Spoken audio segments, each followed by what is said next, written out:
Welcome back to 1010's Podcast. I am Robert, and I have Adam on Skype because this is life now, and we get to podcast remotely because that's just how it is. I still really hate it, Robbie. I know, dude. It led to a nice opportunity with Freddie, but I could have done that if we didn't have to quarantine and didn't have to social distance. And I could have been there with you. Yes. To do that, which would have been nice, too. That would have been great. It's always better to have more. But right. But is what it is. Yeah, we can't. It's out of our control. We're just going with the flow. We're doing what we can, and we got this awesome show. And we're trying to keep it lighthearted this week. We got some fun stuff coming our way.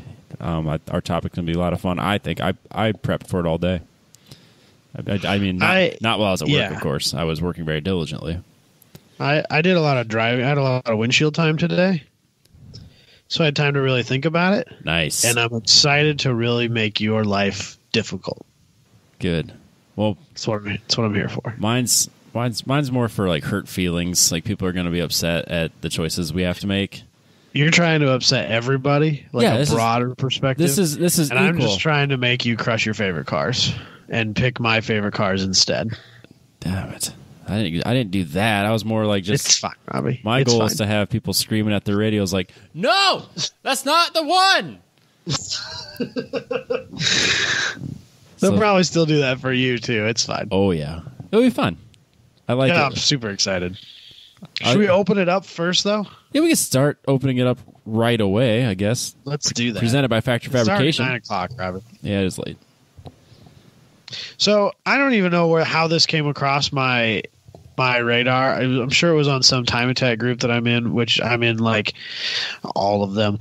So it's really hard for me to keep track of this. But I came across this guy who was on Kickstarter, and I'm so late to the game on this that his funding period is actually over already, let alone by the time this actually airs. But he was developing a system for active aero, which is a thing that really intrigues me because it's a thing that is very effective when used correctly, but is not something you ever really see even in like the wild world that is high level Time Attack.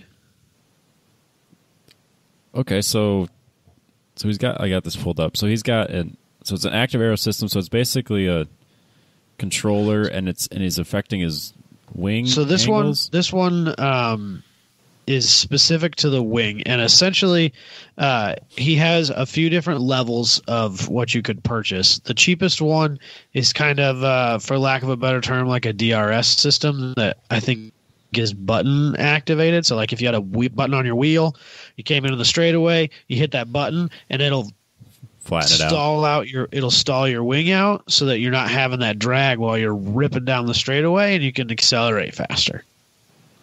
And then as you're coming up to the corner and you're getting into the braking zone, you'll let go of that button, and the wing comes back to the angle it needs to be at, and you got all the down forces and all the drags, and your brakes work better, and your cornering works better, and you're ripping along as happy as can be. So I realize that the braking better thing is pretty negligible at best, but it's not true. We're talking about fractions of a second, so right. It counts. That's how this works. And then it kind of went up from there. He's got a system that has a 3-axis accelerometer and gyro in it, so it will pitch the wing forward and become an air brake under braking. Well, that's cool. And kind of like Bugatti Veyron style. Yep. Right, like a lot of those supercars, hypercars. Yep. And he also talks about aero vectoring, which I think means that the wing can pitch left to right as well.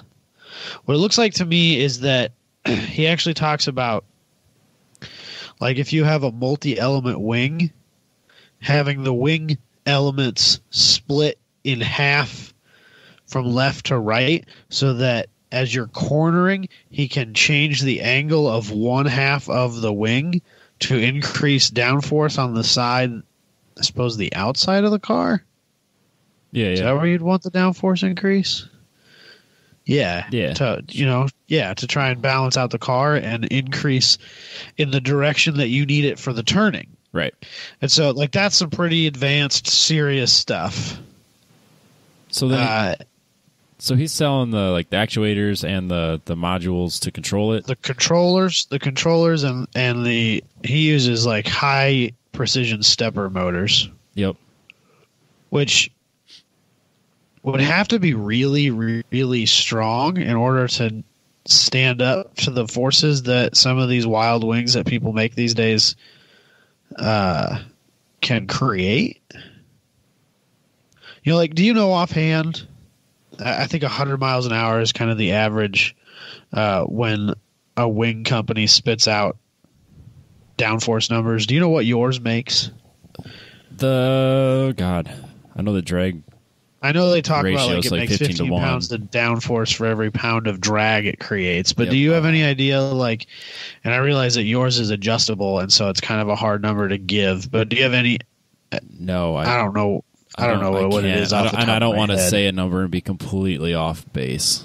Yeah, I get that. But some of these make some of these huge triple element wings that where the guys who are real wild up there and would be the type of people that I would think would even be considering using active aero. Yep. Those make thousands of pounds of downforce in full attack mode. If you got all the angle of attack on it, and they can make thousands of pounds of downforce potentially. And I just would think that those little bitty engines would strain under that. I wonder what his if he knows what kind of load these can handle. He never really talks about it in here. So yeah, I'm curious if you could get some sort of a data, or how much engineering data he has for testing and whatnot. Because you don't want to spend, let's just say, $1,000 for an active aero system. As soon as you put any sort of speed to it, it just kind of disintegrates. Yeah. Okay. So in his Kickstarter ad here, he has graphics and pictures of this wild time attack. Looks like some sort of BMW maybe. But if you scroll down far enough, and I might post this link in our Facebook group just to kind of see what other people think about it. But scroll way down towards the bottom, and he actually has them mounted on the factory rear spoiler of a first gen AW11 MR2, which that wing really isn't making real down huge numbers. No. And I would think that the way it looks to me, that would just maybe pull down and stall it out at higher speeds, and that's about all that one's going to do. Yeah, that one's not going to do much. No. If anything, that's stall it out on the highway so it gets a little better gas mileage maybe at best. Yep. But I don't know. It's interesting still. I'll say they're not very big, but I guess it doesn't really necessarily need to be anything crazy. And I guess for the 9 Alive stuff, my numbers in my head weren't too far off base. So let's just say my wang at 10 degrees angle of attack at 100 miles per hour is just 199, and I was going to guess in the hundreds. So, and then if you have still 200 pounds of force down on that little arm on those little stepper motors, that could be significant. Oh, absolutely. And then if then you jump up to at 140 miles an hour, you got 389. Woof. Yeah, so I mean it goes up. So yeah, they got to be able to withstand a decent amount of force. I guess if you had a couple of them and it's not made out of cheap crap, it should be able to handle it. Yeah. Well, it's interesting. I don't remember what Grid Life event I was at, but I think it might have been at Alpine Horizon, because that was where I kind of had the most time to hang out with the buddies. But I remember Adam, Jabay, and Gary, who is one of their race guys, and he's done everything, right? He's talking about Gary Cummings. He knows Gary Cummings. Yeah, yes. He knows Formula One drivers. He was the guy that ran IMSA race control for a while. Right. And now he's the team captain for some IMSA team that runs Mercedes AMGs. And like, so he's been around the block. He's done a thing. He ran Road Atlanta for years. He's been in racing. He's forever. an encyclopedic book of racing knowledge. Just a crazy human being, and he actually is of the opinion that Grid Life should outlaw active aero before it becomes a problem, because when it works really well, but when it fails, things go wrong really quickly and catastrophically. Right, because if you're expecting your car to make, 600, 1,000 pounds of downforce in the rear coming into a corner, and it's not making any of that because the motors are stalled out, or the motors have the wings stalled out and the motor's broken and it's stuck there, that car's going to crash. Yeah, and crash bad. Because so he's of the opinion that it should be outlawed and that they should get ahead of the game here, like before that stuff starts trickling into time attack, because he thinks that's where some of the biggest gains can be made on these cars. And I know that that the one and only James Houghton was talking about possibly doing that with the Integra, and I think they decided to go a different way. But there was the potential for that car to end up with some pretty serious active aero stuff on it, and Gary was very against it, which was kind of interesting to me. Yeah, I think he's looking at it from like a race director standpoint, and like exactly. You don't want your event to be ruined by the fact that some kid just put the car into the paddock, right? So I mean, I definitely see where he's coming from, and yeah. If you get to that point where you're expecting the cars to have, the downforce that you're actually going faster through a corner, that you need to be going a certain speed for it to even work, and then all of a sudden that stuff's not working, yeah, you're going into the wall and you're going in hard. Right. And I think most of these guys, pretty much all aftermarket active aero stuff that I've ever seen, controls the rear wing specifically. And so if you have no rear downforce and you have all the front downforce, that car is going to oversteer uncontrollably. Yes. And that's just going to end poorly. Yeah, you're not going to recover from it. It's going to be too bad, too late before you can even realize it. Yeah, it's certainly an interesting argument. I as the armchair fan here, yep, desperately want to see active aero because I love the idea, because it combines my interest in electronics and my background in controls and automation and my love for aero and wild, ridiculous time attack cars, and it brings them both together. And so I want to see these sort of things, but I totally understand where Gary's coming from on the idea too. So it's hard for me to really say what I think. I mean, I would not want to be in the shoes of the person having to make those decisions. I see both sides of the argument. Yeah, like if you want unlimited time attack and you want it to be as competitive as it could ever possibly be, and the absolute pointy tip of what it takes to do time attack, then yeah, of course you want it. But when it comes to like the longevity of Grid Life and the longevity of a series and the risk of people getting hurt, and all it takes is one real bad accident and all of a sudden everything just goes away, then yeah, I see that side of the argument too. Yeah. So I mean, they had a bad accident at Road America this year, and thankfully it was a car that was very well equipped, and Will was able to walk away from a 160 mile an hour crash into a wall. But scary stuff, man. Absolutely.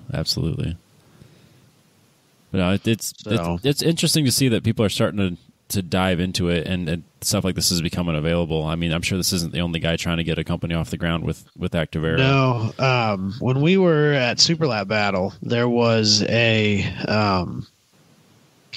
want to say it was a C7, maybe it was a C6. There was a Corvette in the car show area with a wing that had an active system on the cord, and it could move it, and they had it set this preset program where it was just moving it up and down and stalling it out and then bringing it all the way up to be an air brake and just moving it back and forth, and it was just an advertisement for what their wing could do. And I kind of dismissed it as kind of a silly thing because it's over here in the car show section at a Time Attack event. And it was using one of those silly 3D wings that you can buy on eBay and like $100. So I kind of had a hard time taking it seriously. But then as I say that, I remember now there was a GTR that ran there. One of the few times I've actually seen a really fast GTR, because it seems like despite the fact that those cars are so potent and capable, they always seem to be poorly driven or whatever it is, but they never seem to be that fast. But there was one at Super Lab Battle that had an active wing that I think popped up when he hit the brakes. Okay. So, and that was not a factory part. No, definitely not. So... No, it is out there, but it's certainly sure it's more prevalent too. It's going to be more readily available, or even just like I'm sure someone like this that starts selling them, and then they kind of go like the professional awesome way, where they have all these awesome write ups that show how to do it themselves. And I think if people get just one good article that kind of shows how to do it, they can start diving into it. And it's like, oh well, I could try that for $300. I'll do it. And you just start throwing things together, and before you know it, you're a couple grand into it, and you have something legitimate. I remember years ago when I was first kind of getting into this Time Attack world, and I was deep diving forums because I'm weird, and that's what I do, or what I used to do. I don't have spare time for that sort of thing anymore. But I remember a big long thread I had read about it, and essentially what they had come to the conclusion of at this time, which was probably 5-6 years ago, is that the stepper motors at that time were just too cost prohibitive to get ones that could withstand the forces required to be able to be used. And you know how things, especially in the electronics worlds, how things are, like it only takes a few years before that can radically change and things can become way cheaper. And so maybe the time is now. Yeah, I mean, I bet you can get like really awesome stepper motors from Wish for like $3 now. I might not buy from Wish, but I bet you'd be surprised at how readily available they are. I have a Wish story. Ooh, I love Wish stories. It's completely unrelated to this. I'll just do this. I'll close the screen. That's all. Tell me your Wish story. So I haven't bought anything from Wish, so let's not get too excited. No. But is this something that popped up on your suggested things on Facebook? Because I get those weird ones all the time, and I don't use Wish. No, I've never used Wish either. But I was like, when I was kind of like thinking, I've been kind of running through my head about stuff I would like to do to the Cavalier, even though I don't even have the thing in my possession yet, and it's just going to be my daily driver, and I just need it to get to me from my house to work every day, and so I can't be stupid with it. But I like to think about the stupid things I did when I was 19 and 20 years old. Of course. Or 17 and 18 years old, as the case may be. And, just like think about, like, I don't really have a ton of money nowadays, but I certainly have more available to me than I did when I was that age. Right. Of course. And so now I kind of like, I could like kind of do some of the stupid shit I really wanted to do to that car back in the day. Right. And we've kind of talked about it a little bit on the show, but I had a ton of random stereo setups in that car. And one of my favorite ones, we had bought 410s.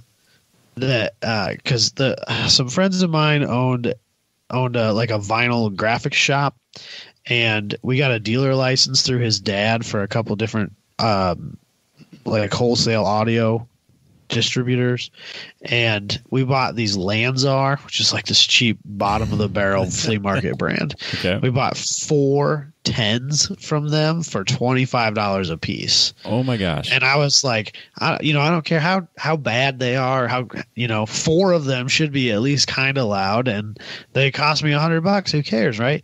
And it was actually one of my favorite systems I ever built, because it actually jammed. Like it was shockingly good for how cheap the equipment was. And so I'm kind of thinking like, man, what if they were $25 in 2008? What are those things now, right? And like, how cheap can I get subs? And I was like, Wish has cheap shit, right? Let's go to Wish. Yeah. They don't have anything. No. Like the cheapest individual 10 or 12-inch subwoofer on Wish that I could find when I looked, and I think that stuff gets changed almost maybe even daily. So, you know, it might be just one of those things where you just got to watch for it. But the cheapest thing I could find that was on Wish at the time was like $35 or $40. But I did find some that are very promising on Amazon for $22 a piece. And like, I still own a bunch of equipment. Yeah, so I thought you still had a bunch. I think all of my subs need repaired before I can use them. Okay. And it would actually be cheaper for me to buy 4 of those subs from Amazon than to buy the repair soft parts and put the subs I have back together. So if I put a stereo system in it, I'm probably just going to buy a bunch of cheap random 10s from Amazon, and it's going to be bitching. And you still have some of the amps. You still have a box? Yeah. So I'll just build one of those. That's no big deal. I figured. I still have an amp, but I think this is really going to make people laugh. I think the smallest amplifier that I currently own is 2,500 watts. The biggest one I ever owned was 1,200, and this is like Audiobahn eBay 1,200, not true 1,200. It's a kicker like KX 2,500.1 or something like that. So like, you know, if you put decent electrical behind it, it probably makes more like 2,700 or 2,800 watts in all reality, because they were usually pretty good about not overrating their stuff. Yep. That was a small amp to me back in the day. I was just getting things warmed up. I had stuff that made almost quadruple that. So I remember the wall. Yeah, the wall was silly. Oh, but I figure I have to buy enough 10s that I'm not going to blow them up. Yeah. You know, like I can't just put 110 in there. I'll blow that bad boy up. No, you gotta distribute it. If I buy like 4 of them or 6 of them, then I won't blow them up. Yeah, then you just keep it low, and it just works. No. You don't overdo it. Nah, you crank the shit out of it. Well, yeah, but then you have enough of them, so like when you crank it up, it doesn't go all just to right, one. Yeah. You're spreading the 300 love. watts, 300 watts a piece. I'm going to blow up one of them. But if I bought 6 of them, spread that power out a little bit, it'll be fine. Exactly. Problem solved. Yes. So that's what I'm going to do. Loud exhaust, loud sound system, Lambo doors, daily driver cabin. Lambos are really expensive now. No, Amazon has to have one. Has to. Dude, and the cheapest I can find them on eBay is like $1,000. No, that's too much. That's craziness. I paid $400 for mine when I had them on the Cavalier years ago. Yep. I suppose they're probably harder to come by because people just aren't doing it. There's only a handful left in existence. Jabay, anybody who's friends with Jabay has already seen, he bought a set for his EF race car. I saw that. And they were like open box demos, and he offered them some ridiculous cheap. I think he offered them $250 just as like, oh, let's see if they take it. And next thing you know, he has your bid's been accepted email. And he screenshots that because he texts me and he's like, Lambo doors seem cool. Learn me. And I was like, okay. And so I like typed a few things up, and then he asked me a couple questions and I answered them, and he was like, I'll probably never do it, but it'd be really cool. And then like 10 minutes later, he sends me a screenshot of the ones he just bought. I never would have guessed that he'd do it. No, I wouldn't have either. He texted me, I think maybe it was this afternoon or maybe it was yesterday afternoon. He's like, you know what's funny? Literally no one said I'm stupid for putting Lambo doors on my car. No one's ever not told me. I've never done something that at least one person hasn't told me I'm stupid. Everybody's into them. Yeah, the Lambo doors are great.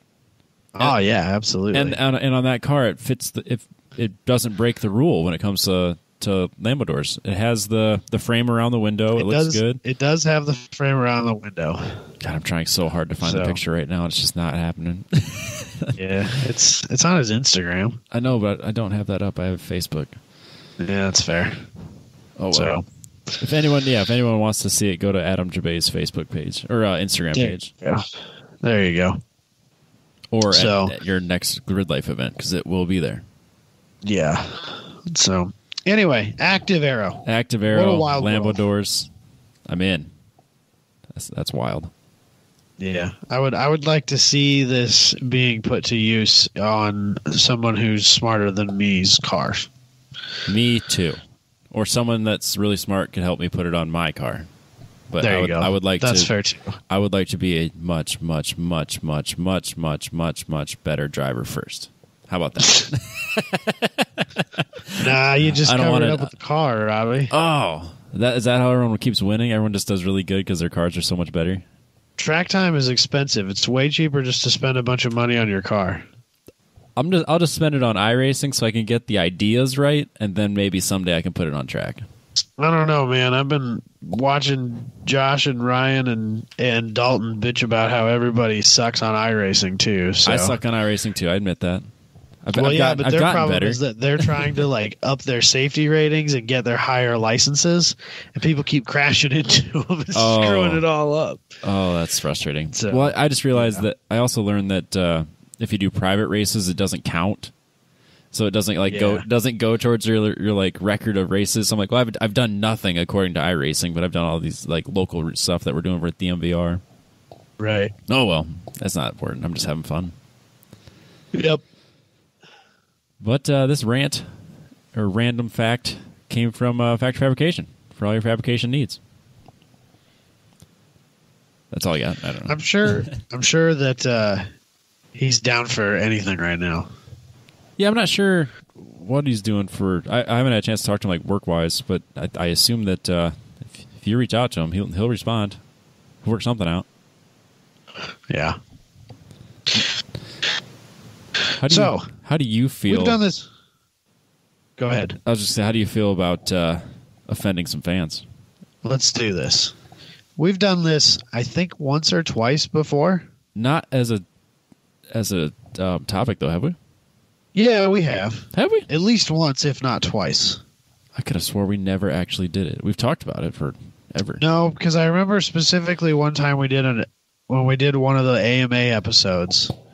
Somebody, I don't remember who, but somebody gave us a rent by crush list, and then we said we're going to do that next week as a full topic.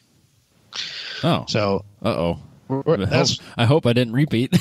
I legitimately couldn't remember doing it. It's fine. So we're going to do that, rent by crush, or fuck, marry, kill, if you will. I think we all played that as kids. Younger people, anyway. Kids these days. And so basically the idea is I'll give Robbie 3 vehicles and possibly a twist on those vehicles, because I have one that has that. And then Robbie decides, is he going to rent one for a day, buy one and drive it for the rest of his life, and crush the third? That's what he's got to do.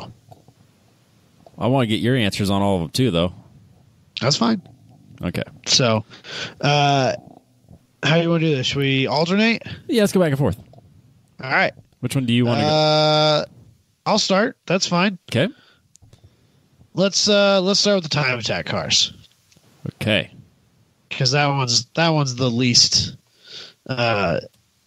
maddening. Okay. And we just talked about time attack cars and Crazy Aero. Okay, so walk me through this. So I picked 3 of my favorite current time attack cars that we haven't really talked about on the show in the past, because either they were in maybe a lower than the pro level class at World Time Attack, or they haven't been to World Time Attack since we've talked about it. So that's what I chose. If you're on YouTube, you can see these. Go to our Instagram. Otherwise, I'll try to post them there, or there you go, on the Facebook page. Yeah. So, excuse me. I made these little pic collages, right? So the top picture is an R8. Yes. With a pretty wild aero package on it. With 12 feet of splitter and wang and diffuser. Yeah, and then a triple element wing in the back, and it's nutty. The car is called the 1-to-1 R8. Oh, And that's a pretty self-explanatory name. It is the V10. It has twin turb skis. good Lord. And I don't think that it's particularly the lightest car in the field. Okay. If that gives you an idea of the horsepower number to achieve the 1-to-1 goal that they had. So I think that it is on full jam capable of making that magical 4-digit number if you need it. Good Lord. I don't think that it is still an all-wheel drive car. I think that it is only rear-wheel drive. I'm not 100% sure on that. It's quick. It's wild. It was at World Time Attack this year. They ran in the Pro-Am class, which we didn't really talk about much because or back when we went through that list of cars that were there. So that's kind of why I threw that one on here. Yeah. Excuse me. The aero package is designed by the same guy that did the RP968, which is that wild Porsche that is currently the top dog in probably just about any time attack circle on the planet. It's a silly car. Bottom left, we have Black Mamba Racing's Evo. With the this biggest is a splitter I've ever seen that wasn't double element. I think it is double element. Is it? Okay. Yeah, I think it's just kind of hard to see. Gotcha. This is a fresh build. I don't know that this car has ever been publicly on track in this iteration. The aero package was designed by Andrew Brilliant, which is the guy who does a lot of high-level time attack cars. There's some pictures floating around, like if you find their Facebook page, Black Mamba Racing Facebook page, and probably Instagram too, of a scale model that they used to test the functionality of the aero in a wind tunnel, and the scale model's like maybe 1/18th scale. It's like the size of like an average like a RC car. Yeah, I'd say that's not very small or not very big. And I guess that is kind of, a cheaper way of testing aero packages on these cars to verify effectiveness before you go and build them in carbon and find out that it doesn't work as well as you wanted to. Because even with the best CFD in the world, there's still some gray area, and this stuff scales linearly, so you can build a smaller version of the car, put it in a smaller wind tunnel, test it on your desk essentially, and say, yeah, this works the way we expected it to. Let's scale it up and build the real thing. That's awesome. I think that they should sell those because I would own one. I think it's the coolest thing I've ever seen. They absolutely the little should. Scale, like 3D printed model that they have. Super, super rad, and I love it. And it would cost them nothing to make. Right. So this car is sponsored by Drenth Sequential Trans manufacturer and a couple other big names. It's got all the horsepower in the world you could ever need. It has what I think is one of the cooler looking aero kits on it because it's wild and it's huge and it's wide, but it's still very much an Evo. And I love that these guys are getting good enough to be able to build these cars the way they need them to be to perform at the level they want them to perform at while still not losing what the car was. You know what I mean? Yeah, you could tell what type of car it came from. Yeah, it's clearly an Evo. Like, it still has the right shape for the fenders and hood and stuff like that, even though the fenders are 6 inches wider on both sides and stuff like that. So I really like the way this car looks. It's sleek. It's just cool. And I am excited to see this car turn some laps. I think they are based in South Africa, which apparently has a rip-roaring racing scene that nobody knows about. No shit. This team also runs a pretty wild, but not quite as wild aero-wise S2000 with an LS in it. So that's fun. I'm in on that. Yes. And then the last car, bottom right on my collage, is Andrew Forrest's famous Subaru. Who would have thought I had a Subaru on this list, huh? I see what you're doing. this car has the 6-cylinder Subaru in it rather than the 4-cylinder Subaru in it. It made, I think upwards of 1,200 horsepower. Awesome. Was capable of it. Had a GTR transaxle in it, and the front wheels were driven with chains to allow the aero work and tunnel work underneath the body to have the room it needed while still being able to put power to the front wheels. I gave you an extra picture of this car that from the back because I think the tunnels are the coolest thing in the world. But I also want to be able to see the front of the car because I think it's also neat. So those tires are not as wide as I was expecting. Well, this car was specifically built to compete at World Time Attack, and so you have to use a Yokohama, and they only make so big a tire. Stinking Miata-sized tires on a car this wild. 335s, I think, is as big as you can go, and I don't know whether or not that car had them on there or not. I guess the picture you sent me doesn't look like it, or maybe it could be deceiving. Everything else just could be that much wider, but they sure don't look that wide to me. I mean, that car, it's crazy. If you look, the tail lights on the back on that rear shot, the tail lights are in factory location. If that tells you how wide the car is compared to what it should be. Yeah, that's pretty damn wide. But it's that car in the back is at least a foot wider. At least, I would say anywhere between 12 and 16 inches wider than factory at the back of that car. The entire wheel is outside of the taillights. Of the factory body work. Yes, it's crazy. Yeah. So that gives you an idea of how wild and insane that car is. I don't know what it is, but I just love that rear shot. No, it's so good. I completely agree. So that the tunnels, the diffuser, absolutely nuts. And I don't know why, but I love the chain thing. I love it. I think it's hilarious. That terrifies me. Well, so they're drag bike chains, and when I read a write up on this on this car on somewhere that Andy had said that the chains were rated for 500 horsepower individually, and the car will not send more than 40% of the power to the front wheels. And so 40% of 1,000 horsepower is not 500 horsepower per wheel. Yep. So that should be fine. Yeah, their factor of safety is not too bad. Yeah.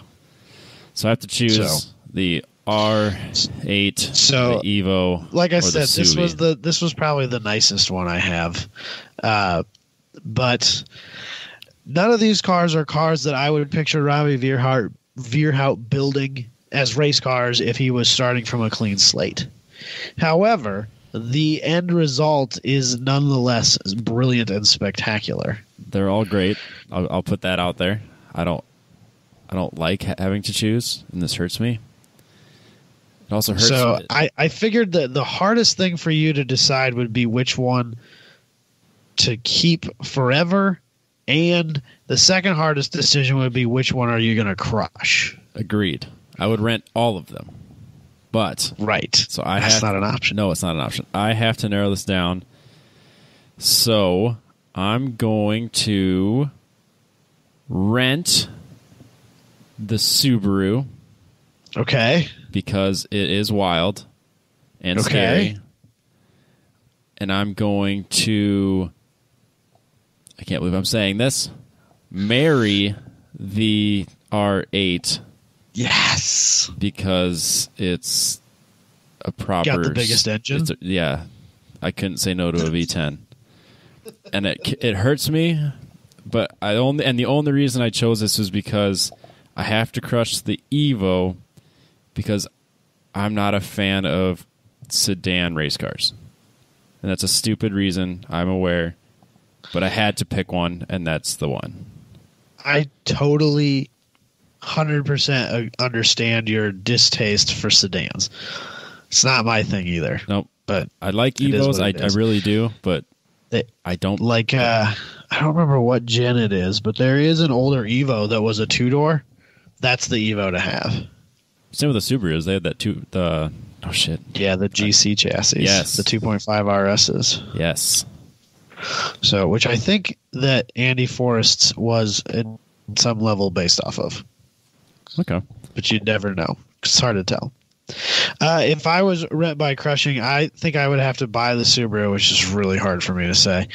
And then I would rent the R8 because it's glorious and I love Audis. And unfortunately, that means I am also crushing the Evo. Sorry, Evo. You would have been great. You would have been great. You probably still are great. But you are great.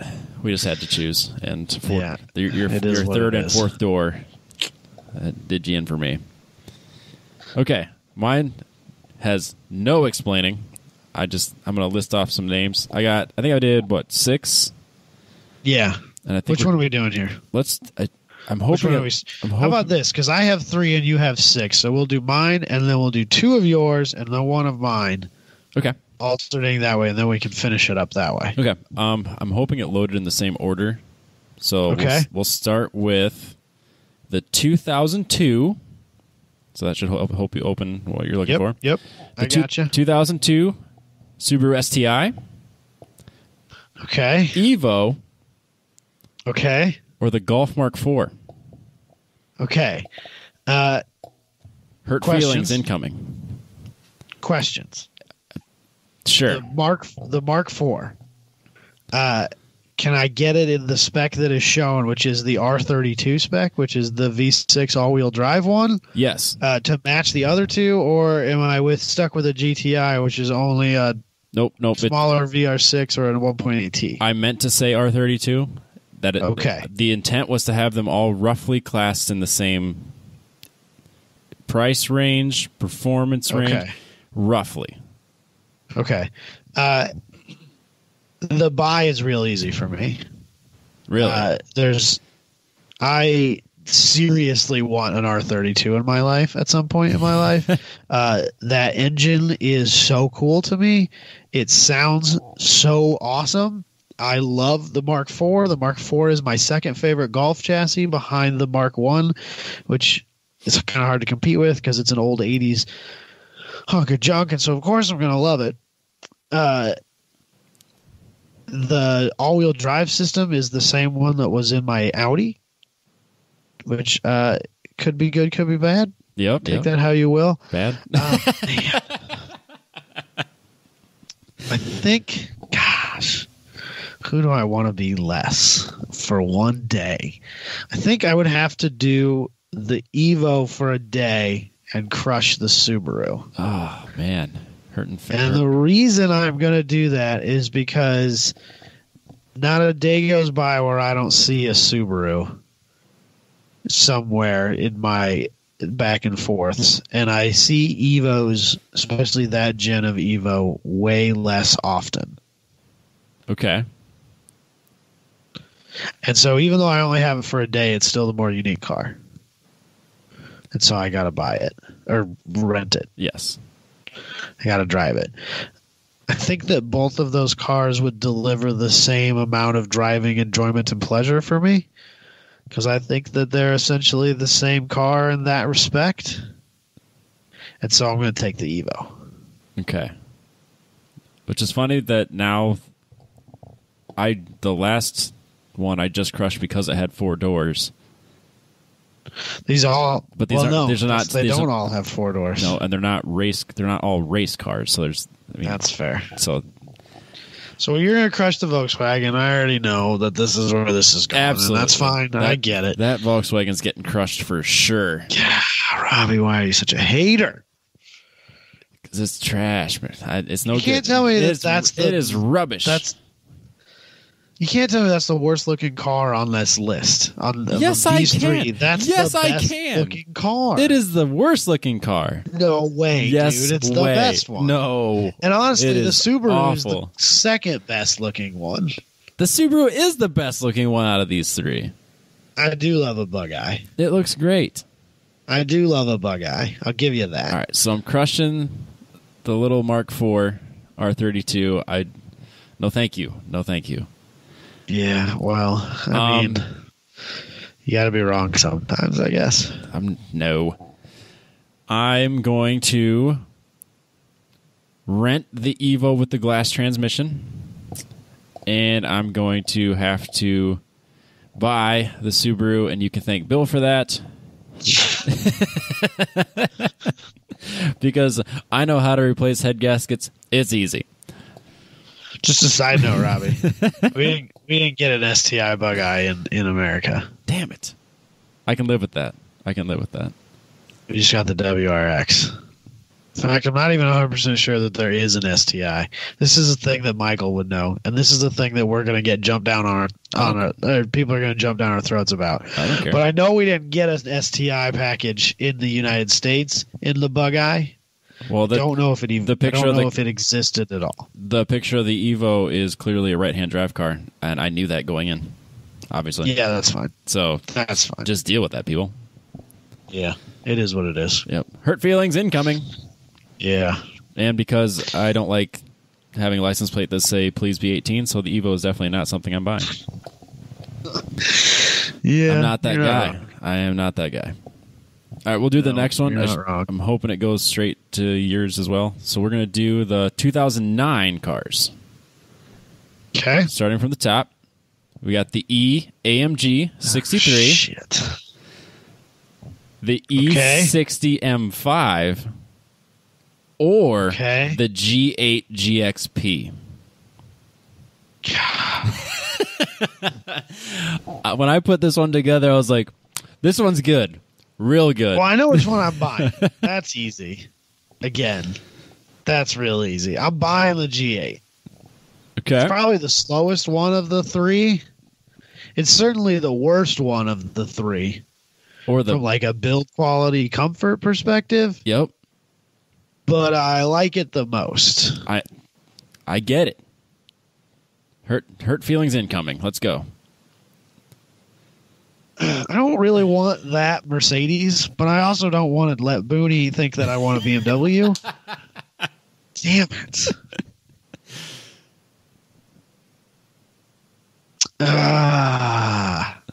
I think.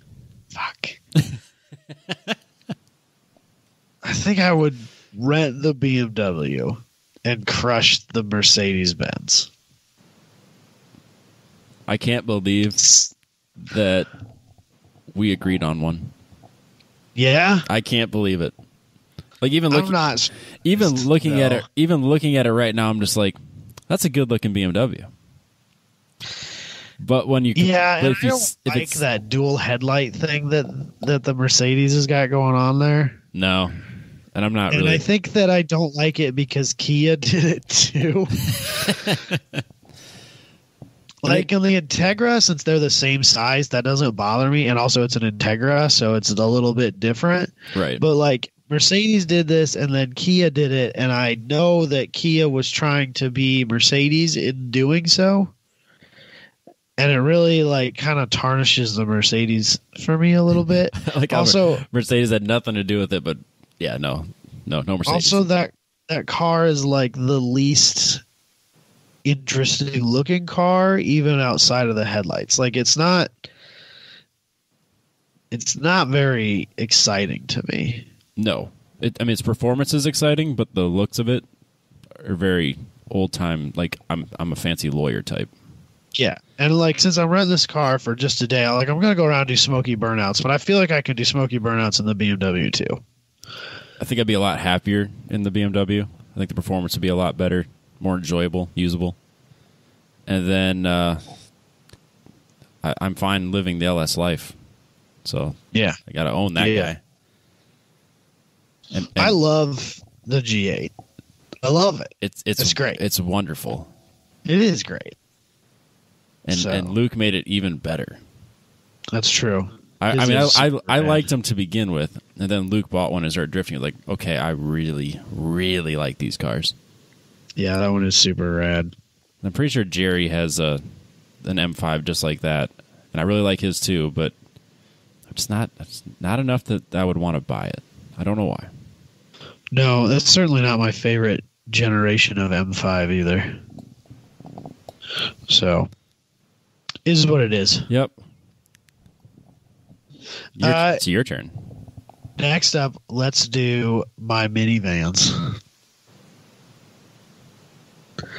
All right, picture up. I got it. This one you're gonna hate, Oh, and that's fine. That's right. You have So, a caveat. Huh? Because you're gonna have a caveat, and I have to you're explaining this, right? No, actually, this is just as it is. So I picked 3 minivans. They're possibly the worst looking minivans of all time, but also to me, one of these is near and dear to my heart. I'm not going to tell you which one it is, but one of these is near and dear to my heart, and I love it so. The top one, the Toyota Previa, mid-engined, Yes. Robbie. Yeah, I was going to say rear-wheel drive, Robbie. But not. I can't imagine that Robbie is that's a Robbie Veerhout approved aesthetic. The Toyota Previa. If you look at this list and think any of them are an approved aesthetic, you're out of your mind. Well, yeah, but like just as a car by itself, like that's not what Robbie's into. No, it's too round. It's just not good. Up next, one that I'm not 100% convinced is a minivan. But no, it has 4 doors. And yes, none of them but slide. the back doors don't slide. So it doesn't count. I don't think they slide anyway. And No, so I'm not sure it's a minivan, but it's advertised as a minivan in Europe, so it is what it is. It's a crossover. This is That's a crossover in America. This is a vehicle we don't get here. The Fiat Multipla. Easily the worst front end of any car I've ever seen in my life. It's atrocious. And then bottom, the Dustbuster, as it's affectionately known, the old Silhouette / Pontiac Transport. We had an old Silhouette. Oh, was it a Dustbuster? No, it was the newer version than this. It was that tan one that everyone owned. Yeah, I know exactly what next one you're talking about. Everybody had one, or knew someone that had one. Everybody, except my family, because my dad hates minivans. But it was so convenient and comfortable.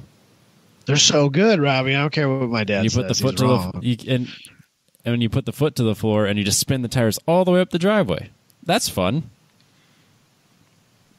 Mom didn't approve. Oh, Jesus. Well, like your family, it made sense. Like you had 3 kids. Yes. You know, there was you, and then you have a younger brother and an even younger sister. So, like, you know, there were 5 of you, and transporting 5 of you, like in my family, we had a Pontiac Bonneville, and that would have been not good for you. No, and we didn't fly as a family. We always drove. Oh, absolutely. So, yeah, this is the Midwest. If it's less than 12 hours away, I'm not getting on a plane. Oh, God, no. No, I can drive there. Right. Okay. So but people call. Do you know what I'm getting at when I say the Dustbuster? Yeah, like the little handheld vacuum, like you do your stairs with. Yeah, it looks like one of the old Dustbusters. Absolutely. That dash had to be 4 foot long, and I'll bet it was just the worst to clean. Oh yeah, just reach all the way to the front, reach all the way up there. It's always going to be dusty, and you're never going to get it all. Oh my gosh! All right, so minivans, Robbie, rent by crush. God, well, I'm crushing the Multipla because the Fiat. I kind of figured you would. That has to be crushed. All of them should be crushed. They should not exist. How that got through the design floor and into production is beyond me. It's atrocious. One of the ugliest cars ever made. Probably. That's where it gets a little interesting. Okay. So I feel like I'm gonna have to rent the Dustbuster. Okay. The Silhouette. The Silhouette. I kept trying to say Pontiac. I know I was wrong. I'm gonna keep this or rent the Silhouette to haul things in as needed. But the Previa, it's just so good. It's mid-engine, Robbie. I know. It's rear-wheel drive, and this one included. The picture I have, even not that there's any visual cues, supercharged from the factory. Like that van would be so much fun. And it's ugly in the best way. It's basically an MR2 with a van body on it. It's the same car. I love the Previa, and I desperately want one. I can't believe I think it would be the greatest. I can't believe there's not more of them. they're fairly old. They're getting. I mean, they were early '90s. Yeah. And I don't think they made them for a ton of years. What? And I think this is one of those cars that nobody appreciated at the time because it was just a minivan. And now people realize that they're like this weird, funky, silly rear-wheel drive van, and vans are kind of cool to some people. And so, like, now these are one of those cult classic icons that people want. But when they were new, nobody wanted it. And I completely agree. Like when this was new and when I was younger, there's no way I would have gave that a second look for any reason. Yeah. And then now it's Right. just like, yeah, that's at the top of the list, obviously. But then, Right. yeah, then the Silhouette everybody had, but there's not one left in existence. They're just gone. No, they're all gone too. So I'm a little different than you here. Okay. Obviously, I'm buying the Previa. That's a no brainer. I think so. It's the greatest. But I actually I need to drive the Multipla. Why? Because I want to. Do you have to be difficult all the time? Robbie. I want to experience the horribleness that is the Fiat Multipla. I want to drive it once, just for a day. I want to see the looks that people give me when I'm driving down the road, and I don't really have any like emotional attachment to the Silhouette. I don't need it. My son is banging on the door. He really wants in. I apologize. But yeah, I gotta try it, Robbie. I get it. It would be awful, but I get it. I could handle it for a day, but man, I'm sure that it would be it's terrible. awful. It might not even run for the whole day that you have it.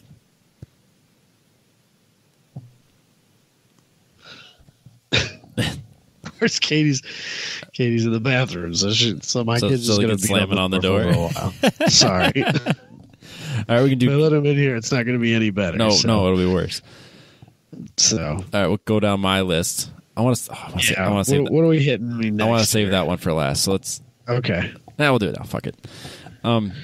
2019. Okay. Starting in the top. Oh God, Robbie. Starting at the top, Adam. I know you're gonna love this one. Yeah. You got the Ford Raptor, the Dodge Rebel, or the Chevy Trail Boss. Okay, so this is 2019. This Raptor's got the V6 in it. Then Yes, it does. it's got the turn skis, It does have the turb skis. which I'm not mad about. And it's the widest by like a pretty large margin. Well, okay. That's not really fair. I've never seen one of these Trail Bosses. I'm kind of into it, Robbie. You mean the tallest one? Yeah, I'm sure it is, but I'm kind of into it nonetheless. Fuck, I don't know. I'm crushing the Dodge. It looks the least interesting. It just looks like any other Dodge pickup truck, except that it's two-tone. And since we're looking at Raptors and Trail Bosses here, I'm buying this. If I were in the mindset of the person buying these things, I'm buying these because they're fun, not because they're utilitarian. And so the Dodge has got to go. Okay. And then, fuck. I've never said a good thing about a Raptor in my life, Robbie. I don't know that I can start now. I think you have to. I don't have to do anything. I think, man, that front end is not forgivable, though, Chevy. Fuck it. I guess I'm renting the Chevy and driving the Raptor as quickly as I can from place to place. You know what? Since I'm buying a Raptor, I'm probably going to tint the windows too because I don't want people to see me in it. I don't like tinted windows, but I don't like Raptors either, so it's fine. That's hilarious. At least it's the turbo one. Yes. And which means it sounds terrible. It sounds fine. No, they sound kind of weird. It doesn't sound like a great V8, but it's fine. No, when the option is Coyote or EcoBoost V6, the EcoBoost doesn't sound good. No, not even a little bit. Not by comparison. Like if this was like fart can open header B series Honda, yeah, okay, fine. The Raptor sounds fine. But when my option could have been Coyote or that, on sound alone, the Coyote is going to win every day. I don't care what exhaust system you put on there. Yeah, I can't believe that's not an option. Yeah, I'm a little surprised that it's not either. But at the same time, I'm not that surprised by it either. Yeah, Ford's pushing that EcoBoost in anything they can. Yeah, and it probably ups their fleet average a little. Well, I can't imagine they sell enough of these to matter. Have you seen Des Moines? They're everywhere. Well, yeah, but as compared to the number of F-150s they sell that still have the V8 in them? With the 14 miles to the gallon? Right. Okay, yeah, you're right. Okay, I'm obviously buying the Raptor because I've said that I would. Which one are you? You're crushing though. That's what I'm. Because I know that you are like you're diehard new Dodge now. Like I know that you love them and you think they're great and I think I think, so. Like, are you renting the Dodge or are you crushing the Dodge? Well, I do think really highly of my Chevy. I know you do. But that front end is not good, Robbie. The front end alone is unforgivable to me. And you said it. You said it best. I still don't like it. So if I would have put the GMC in here, it would change my opinion. But because I put the Trail Boss gets crushed, and I'm renting the Dodge. I really like the wheels on that Trail Boss. That one in particular that you posted there. Those are aftermarket American. Are they? I think they're the American Iron ones or whatever the hell Moto something or other that everyone puts on them. Brodozer wheels. Yeah. Okay. I admit this is a little bit of a Brodozer picture. That's fair. Is that stock ride height? It almost can't be. It's got to be at least a 2-inch lift. I don't know if it's a Trail Boss, right? Maybe. It seems taller than even what I was expecting, now that I'm looking at it closely. I can't imagine owning that truck without running boards or at least a fucking step. I can't imagine owning any truck without running boards or a step. I toss my kid, like throw him upwards and like, well, I hope you can buckle yourself in because I can't fucking help you. What type of lunatic drives without some sort of step? We got a couple of brand new bucket trucks at work. And I told my boss, I'm like, dude, I ain't driving that fucking thing because I'm not climbing in and out of it or climbing in it and falling out of it every time. Like, I'm not doing that. No, either you put a step on it or you just give it to somebody else. I don't want it. I don't care if it's brand new and it literally had 40 miles on it when we got it in our yard. I was like, I don't want it. I don't want somebody else. I don't want to bring my step ladder or my step stool. I look like such an idiot climbing in and out of it. Well, you're not 6'3". If you were 6'3", maybe. And I have really short legs and a long torso. No, I get it. I'm that way. You know, like my legs are short. Well, even for my height, my legs are short. Yep. Well, even the Avalanche too. I mean, I can't imagine driving that thing without running boards. It's just crazy to me. Yeah. Plus, they look like they're missing something when they don't have them. Yeah, but I can see a lot of people saying that they look stupid with them, too. Yeah, I suppose. I'm definitely not in that category. So, I think they all need them. But anyways, Adam picked a pickup. A Raptor, no less. Yeah, good choice, Adam. Gross. That being said, a Raptor and an Evo. What is this world coming to? And a BMW. I didn't even crush the BMW. I didn't look into it enough, but if that Ford has the Microsoft infotainment center, I'm going to be really pissed at my decision because it's fucking terrible. It's got to be better by now, right? I would hope so. In 6 years, it can't be worse. It could be, but it's got to. In 6 years, they had to have gotten something right. Yeah, the one in the Edge is unusable, and it picks and chooses when it works. Oh, here's a fun story. So I switched over to Jess's summer tires because she has those big stupid 21s or 22s or however the hell big they are. So I put those back on, and then I needed to reset the the pressure sensors on them, so it could tell which Yeah, one's the which. TPMS. Yeah, so it's unlike Chevy, which has really nice ones. All you have to do is hold the unlock and lock button at the same time until the thing honks, and then you just go around and let air out of each tire until it honks again, and you just go in order, and then it just sets it, and it takes all of about 3 minutes. Very nice. Right. Fords, you need to cycle the ignition 5 times, Yep. or however many times it takes until it fucking honks. So like 12. Yep. Or if you're like me, you do it like it says to do it. You follow the instructions, and it doesn't work. And then you try it again, and it doesn't work. And then you try it again, and at this point, the computer has completely lost where it is in order of whether it needs to be off or on. And now the car won't start. Because it probably thinks you're trying to steal it. So I cycled it on and off, hit the brake, cycle it on and off. You know, did the order in which you had to do it. So I think you hit the brake, you cycle it on and off 5 times, hit the brake, cycle it on 5 times, hit the brake, and then it's supposed to honk, and you're supposed to do it all. And I did that multiple times, and it got to the point where it couldn't decide whether it was turning the car with the accessories on or turning it with the accessories off. So you'd open the door, and the things would all light up and then go away. But then it would stay in like limbo, and it wouldn't know if it was supposed to be completely shutting off or turning on.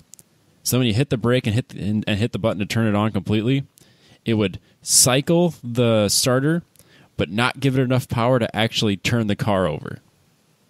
And it stayed that way. Oh no! Until I disconnected the battery for a half hour. Right. And then it reset itself, and it was working fine. Did you get the pressure things to work? No. I never got it to work. I was so mad. I was just happy that it was running. Hilarious. But no, so yeah, Jess has a little thing that says tire pressure warning.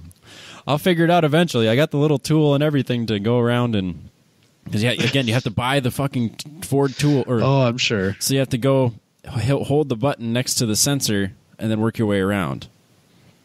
I'm so frustrated with that thing. But again, I picked the Ford. Whatever. All right, I got another one. You'll enjoy this. Yeah. Well, our fans might not. What's up next? All right, we'll start with working our way from the top, going down. Uh-huh. We have the Porsche Carrera, the Okay. BMW Z3, Okay. or the Audi TT.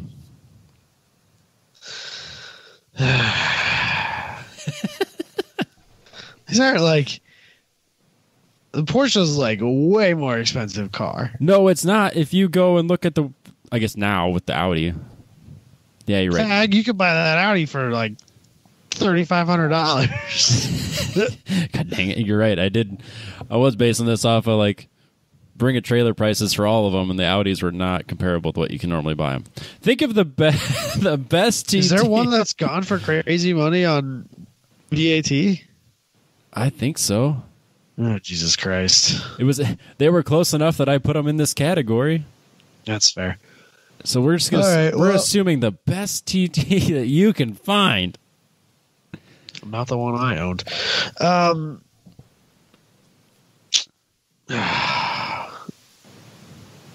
Yeah, even looking at this list now, I'm just like, maybe this isn't as comparable as I thought.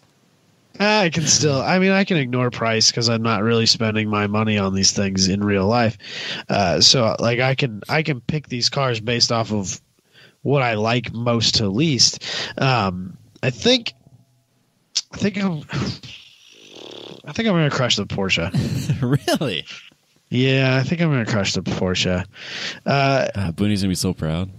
I know, and I'm going to rent the BMW because I drove Randy's once at a test and tune, and they're actually a lot of fun. And as much as I don't want this to ever hit the internet, and I'm going to regret saying it, I actually really liked that car. And long before I disliked Booney as much as I do, I really liked the clown shoe, and it was a really cool looking car to me, and I really enjoy that. And because it's funky and it's weird and it's a shooting brake, which of course I have to love. No, and you so, don't. Yes, I do, Rob, no, you because don't. it's good. No, it's not good. It is terrible. And so that means I'm buying the Audi because every time I see, and I've seen a lot here lately, I think that I think I kind of miss it sometimes. Oh, dude, don't do that. I'm an idiot, right? Don't do that. Oh And man, you are going full. You're going full circle, dude. You're getting the Cavalier and the Audi. There's a dealership on Lincoln Way and Duff here in Ames, right? Which is like a major intersection. Yep, There's a used car dealership there. I know it. And I think the guy who owns it's kind of a car guy because there's always something interesting, some sort of sporty car on the lot. A lot of times they're BMWs or Audis or whatever they are, but there's always something on the lot. And Katie's kind of been eyeballing cars because she's getting antsy about not having one because it's been like 2 years now or something crazy since she's had her own vehicle. Yep. Which I don't blame her for. But, so there's an orange Cruze there, right? And she's like, oh, that's kind of a cute little car. Like, I wouldn't mind that. And I was like, yeah, I'd love to put you in a Cruze. It's great. And I was like, look at that, like 3 cars down. There's a TT there. I'll just buy that, and you can have the Cruze, and it'll be great. And she like flipped out on me. So she remembers the TT well. Huh? I said she remembers the TT awfully well. Then. Yeah, she was not a fan at all. If it would have been reliable and good to you, I can understand your love. I still think that if you buy, assuming that the car you buy is stock and in mildly good running condition at that time, doesn't need anything immediately. Like if I were to redo this, if I were to be able to jump in a time machine and redo this from the day I bought mine, if you buy that car and then you immediately dump like $2,500 to $3,000 into it, yep, and do like a laundry list of things, it's going to be rock solid forever. Yeah, I think if you get way ahead on maintenance, you should be fine. No, it's not that you got to get ahead on maintenance. It's that you got to take all the bullshit factory junk and throw it in the garbage. All the plastic shit. You got to replace all that stuff with aftermarket stuff that doesn't suck, and then it's fine. Yeah. It works great. Man, I can't believe you're picking that one. I kind of want one again, Robbie. Dude. Like, I'm not going to buy one because I have no place for it, because I would never daily it. I'm not that stupid. No, you can't. You can't do that. And there's like a million cars ahead of it, even in its price category, that I would rather have as fun cars because I've already had it, and I'm not going to circle back to that for a fun car before owning some of these other cars that I would much rather own first. But I still kind of want one. Like, I'm not going to actually pull the trigger on it, but I do really kind of sometimes sort of miss it. You sound like that girl talking about the guy she lost her virginity to. Like he was terrible to her, but she's still like in love with him 20 years later because he was the first, and for some reason he has that power over her. The Audi TT is your virginity. It has that power over you. You look at it and you're like... Yeah, because it was my first performance car. It was my first, like, kind of fast car. I mean, it wasn't fast, but it was kind of quick. Fast. It's a quick car. And it did all right. And you're not wrong. But at least I'm smart enough not to go back to it. Like, I'm not going to. You think about it, though. You look back at it with your graduation goggles on it. I think about a lot of stupid shit, dude. I think about stuff. You don't even want to know what I think about, Robbie. That could be a podcast in itself. The crazy stuff we think about that we wouldn't normally put on the show. I don't want to go there. Okay. Now that I've said all these great things about your Audi. Yeah, what are you doing? I'm crushing it, obviously. Yeah, you're crushing the Audi. Let me guess here. I think just because the car out of the box would be a better handling car and more fun on the track, I think you're gonna own the Porsche and rent the BMW. Yep, you're right. The BMW would be fun on track. I don't love it enough that I would want it in my life. Also, it's a shooting brake, so I don't know that you can legally own it. I cannot legally own it. I cannot. I think that there's a rule that says you can't own that. So many bad things about it. Yeah. I think it'd be a lot of fun to drive. I'd have a lot of fun in it for a day. Like, I couldn't own it, but I could own the Porsche. That's fair. I could be that guy. I could be a fancy watch, sparkling water guy. I could do that if I had to. Oh, no. All right. Is it your turn again? Yeah, we got my last one here, Okay. which I think that we used the same picture of the Audi TT because my last one also has an Audi TT, Robbie, and it is the same picture, which is kind of hilarious. That is funny. So this one has a twist, Robbie, because if you just look at these pictures, it's pretty obvious where this is going. If there wasn't, but I'm gonna make. This I'm feels gonna like try. a trap. I'm gonna try and make you buy the Audi. I think I have the perfect twist. I'll even say there's no fucking way. Bro, I think I got this. What do you mean twist? This is a trap. So there's a caveat to each of these cars, and that caveat is that there is a CD in the CD player. Remember when cars had CD players? Yeah, there's a CD in the CD player, and it's the only CD that will go in there. It won't come back out. You cannot turn the radio off. Can I change the volume? You cannot turn the volume all the way down. That's fine. You cannot change it off of anything except CD. So anytime you are driving this car anywhere, this CD is playing. Okay. So what are the three cars, what are the three cars we have here? An S15 Silvia Spec R. I don't know if that's a Spec R or not, but when you search Silvia Spec R, that shows up. Everything that comes up on Google is stanced out cars, and I didn't want stance cars. I wanted a relatively stock-ish looking car, and so that's what I found. The other option is an R34 GTR. Both of these cars are pretty high on Robbie's list of dream cars. Oh, yeah. And then option number 3, the 2001-ish Audi TT 225 Quattro. I like how we do this immediately after I just crushed that car. I got this, Robbie. I got this. All right. No way. The CD. Okay, so here's the thing. I have. I'm just going to roll with it. I hope that I picked this right. I could be a little wrong. This might screw me a little bit, but it's fine. The CD that is in the R34 that you cannot change, you cannot shut off, you cannot ignore. Okay. Imagine Dragons. Oh, you motherfucker. Son of a bitch. You're so every time you're you go an asshole. You're like, oh God, I don't want to go to work today. You know, man, like this. At least I get to drive my GDR to work, right? Like that won't be so bad. Oh fuck. Imagine Dragons. Radioactive. Just every single time, man. I was honestly like, trying to you know think. What, Jess? Let's take the edge. I was trying to think of what bands you could think of that would be bad, and fucking nailed that one. the spec R. Okay. Yep. This is one where I'm not 100% sure I nailed this. There were two options that I could choose, but one of them is a little too close to the option I've already chose. Okay. So I'm going to go with one that is a little farther out there, but I think I'm still going to get you on. Journey.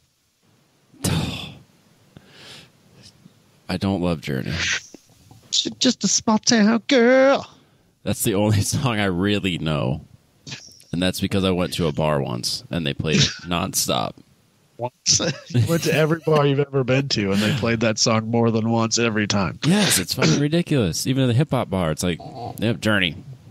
They've got like a mixtape that's got Journey. That's because white people get turned up every time that song comes on, Robbie. No, that's what we do. No, we don't. It's what we do, Robbie. Radioactive. And the Audi. Oh God, I know exactly what CD you're picking too. I know it. I don't think you do. I have two choices, and I guarantee. Actually, I know now that you've said this, I think that may have been a better option. But because I think I know where you were going with that. But I'm going to stick with my original gut instinct. Butcher Babies. Oh, that was not what I was going to guess, but that's a good one. I figured you would go with The Poison by Bullet for My Valentine. Bullet for My Valentine, because I know that's your go-to metal album. That's one of the best metal albums ever. But I was like, Robbie loves him some Butcher Babies, right? Let's go with Butcher Babies. Does the Audi have a TT or a video or a TV in it? Sure. Let's put a TV in there that works while you're driving. It's just one of those little like 7-inch dash. God, it's got to be a flip out because it's a singled in radio spot, but that's fine. That really does change I'll it. even wire it so that it works while you're driving, Robbie. Yeah. Yeah, so it's all Butcher Baby music videos. Got it. Great. Absolutely. Right by Crush, Robbie. I'm very proud of myself. I just want you to know that. Oh, you're such a dick. Radioactive. Not even hearing the song is already stuck in my head. I haven't heard that song in months. Oh, God, you're an ass. I'm going to hear it all. It's going to be on everything I listen to tomorrow, guaranteed. Oh, it makes me so happy. Oh, man. Every time, Robbie. Like, all you got to, like, oh, I'm just going to go, like, I don't feel like cooking. Let's just get a pizza, right? So you're going to run to the Casey's and grab yourself a pizza. There it is.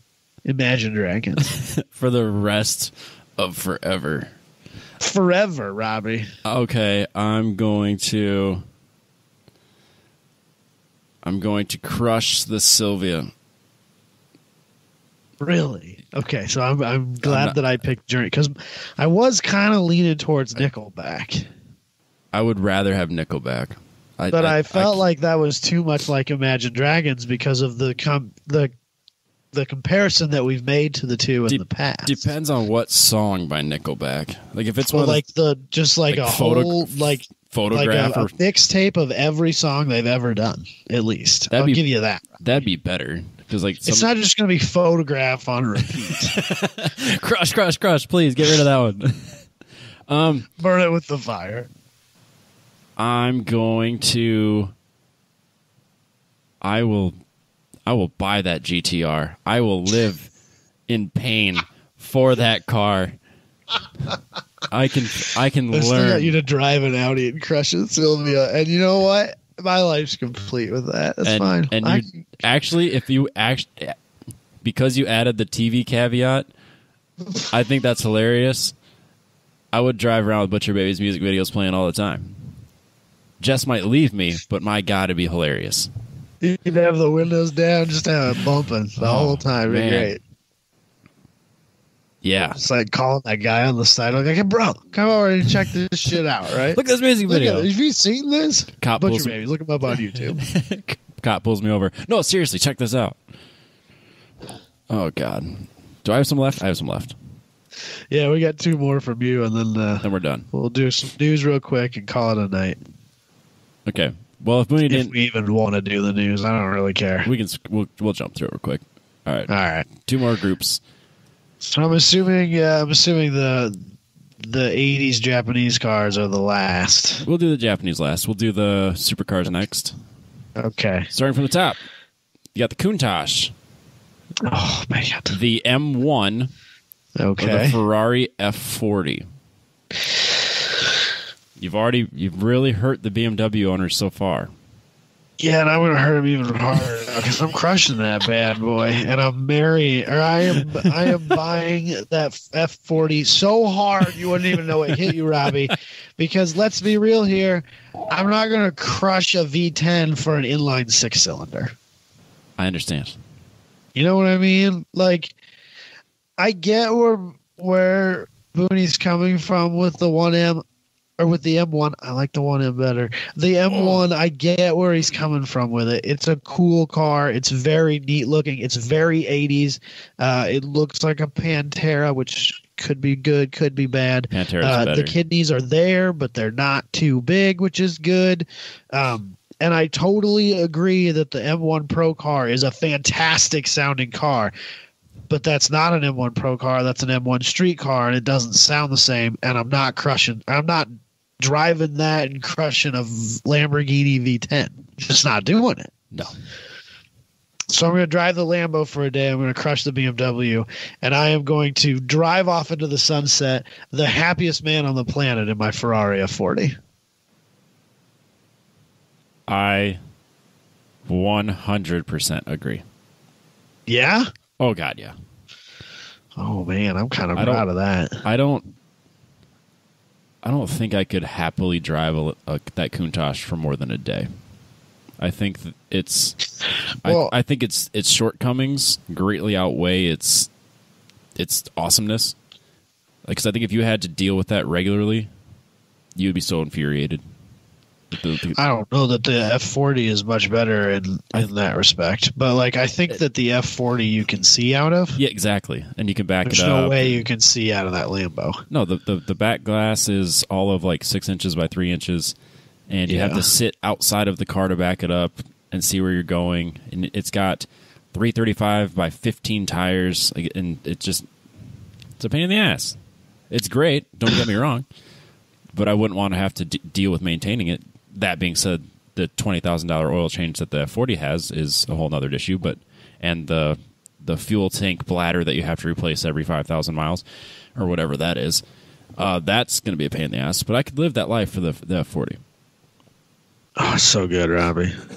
I figured that would make you so happy. good. And the M1 in the race spec with the wing looks better than the one without the wing. I'd never actually seen one without the wing, and it looks. Yeah. It's no good without the wing. It needs the wing. Yeah, the road car is less spectacular. And that is kind of one of the things that Booney always seems to skirt around. Is that every time he talks about the M1, he talks about the M1 Pro car, which is the race car. Of course. And that's not the M1 road car. And I get that the M1 Pro car is a fantastic car, but it's not a road car. And I included the picture of the road car or the race car. Like if because if you're going to look at an M1 Pro car and you're going to compare it to an F40, to be fair, we got to compare it to an F40 Evo, and that's in a whole different league. Yes. That's not the same car. No. So sorry, Benny. I love that F40 so much, Robbie. It's all right. It's not a 550, but whatever. I love the F40 so much that I would happily own a Fiero kit car bodied as an F40. I understand. That's how much I love that car. I'm that way with the Diablo.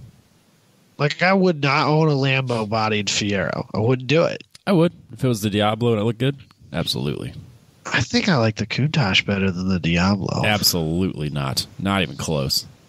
I think I do. No, the Diablo is leaps and bounds better in every aspect. Looks, performance, everything. It's probably true, but I think I still like the Countach better. I think it's not a better looking car. Fair enough. All right, last one. All right, Robbie, what's your last one here? Let's hurt some feelings. Start from the top. Acura NSX, the Mark IV Supra. Oh, sorry. Let's just say 1998 NSX, 1998 Supra, 1998 Skyline GTR. Okay, I'm crushing the Supra. That's pretty easy, honestly. In this particular comparison, like the NSX and the GTR were kind of like purpose-built sports cars, handling cars. Yeah. They were track cars that were with license plates that were street legal, right? And the Supra was a Grand Tourer.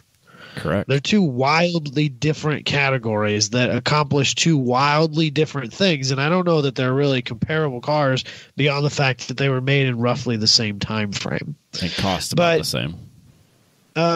Despite that, people still do compare these cars, so that's fine. But that's my 2 cents on the comparison. Right. Still, I'm not a Supra guy. I don't care about Grand Touring that much. No. Which is weird because I love long road trips. But I also love punishing myself because I like taking long road trips in my Omni just as much as I like taking long road trips in, Michael's Genesis. So, whatever. Crushing the Supra, I don't. The rest of this is a little difficult, though. I think that I would rent the NSX because I don't put that car on a pedestal as much as most people do. Right. And I do really, really want a GTR. As you should. An R34 is probably for me the pinnacle of Japanese sports cars. Yeah, I mean the NSX is not far behind. It's an incredible car, but yeah, it's there's really no comparison to the GTR to me. So I have the exact same list as you on that one. I wasn't sure how you would go with the NSX. I couldn't remember if you had that on a pedestal or not. I know a lot of people do. No, I know a lot of people do, and a lot of people have the Supra. He's very much back with a vengeance this time. So sorry. No, you're fine. And actually, I don't even hear him.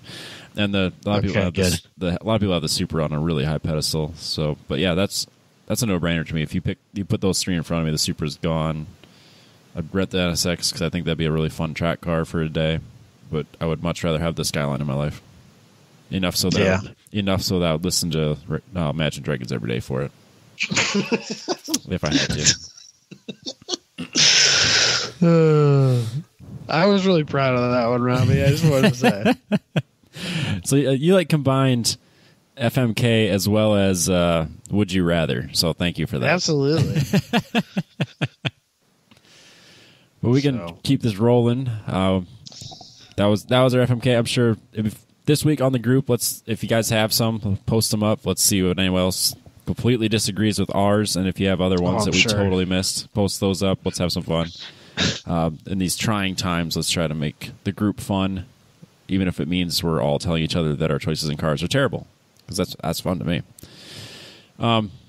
So yeah, we'll move on to the news presented by ApexTrackCoach.com, Apex Pro. Sorry, my kid is making me laugh. He's on the other side of the door going, "Daddy, I can't see you." I'm aware of that. That's what the door is for. We're doing a show. It's why it's locked. Apex Pro, ApexTrackCoach.com if you want to get your data acquisition. Yeah, it looks like we're hoping that we can have some track days here coming. I'm having a test day on the May 1st, so I'm pretty excited about that. I got to go through and take off all of the stuff I had ready for the Time Attack series, all the brand new parts. And I'm going to go put back on used parts that I can get the last day's worth of stuff out of. So no sense wearing out the expensive parts if I have older stuff I can use. But I'll actually get to start using my Apex Pro earlier than I was expecting this year, so I'm pretty happy about that. Kind of spend a day focusing on not so much the car, because I think that's where I want to make maybe some minor changes, but then I can focus on a lot of my driving that I need to improve on. So I'm hoping I can use the data. I might actually even try to get a hold of Andrew and see if we can talk about looking through my data and tell me exactly what I'm doing wrong. But yeah, if you want to do that too, ApexTrackCoach.com, use our code 1010 so you can get a free window mount. And yeah, I think very highly of the Apex Pros. You want to do the news, Adam? Let's do something really quickly. Is your child banging on the door? Yes, and I think Katie's given up on trying to keep him away from me. So we'll make it quick. Let's just knock this out real quick. All right. First up, Simon Pagenaud wins Indy's first esports race. I didn't watch it, but it sounds like it was pretty exciting. And he started in the back. He started 22nd and ended up winning overall. Yeah. I put this in here because I wanted to talk a little bit about esports. Okay. Because there's been some less than positive things that have come up about this, and I didn't really want to bring them up specifically because I don't want to talk about it very much. But I want to say it's amazing to me how many people, when you read through these comments, there's so many people out there like, this is stupid. They're just trying to replace racing. This is just a video game. Yeah, it is just a video game, and no one's arguing that. No, but we're not trying. No one's trying to replace real racing with sim racing. No, we're trying to fill a void, man. We're just trying to for a few hours a week pretend that the world isn't coming to an end. Right. If you can't get behind that, man, just yeah, you take someone that's that bitter already, and then you take away all the things that they were focused on. Now they got to be mad about the fact that people are even enjoying the one thing that they have left. I mean, you have a bunch of racers and car enthusiasts and race fans, and you took away that one thing they've been waiting. Not you, the virus took away the thing that we were looking forward to for months. I mean, people have been prepping for these races. People have been prepping for their own races, or even just watching it since October of last year.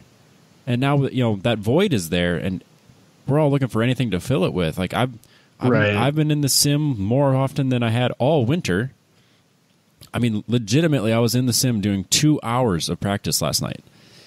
I mean, and when I'm not in the sim, I'm in the shop. I got the Z running. I mean, it's been nonstop. Like, I need something productive to do, and this is that void for anyone that's in racing. Any drivers trying to do something that they can. So this is, and like people are like, oh, like pro drivers shouldn't be doing this. Like, why not? Who cares? Like, it's just another way to get in front of people, and it's another way to interact with your fans base, and it's another way to just be out there doing something. It's better than not doing anything at all. And like, to the people that are like, oh, they're trying to replace racing, like, no. What I think that those people don't understand or are forgetting or whatever the case may be is that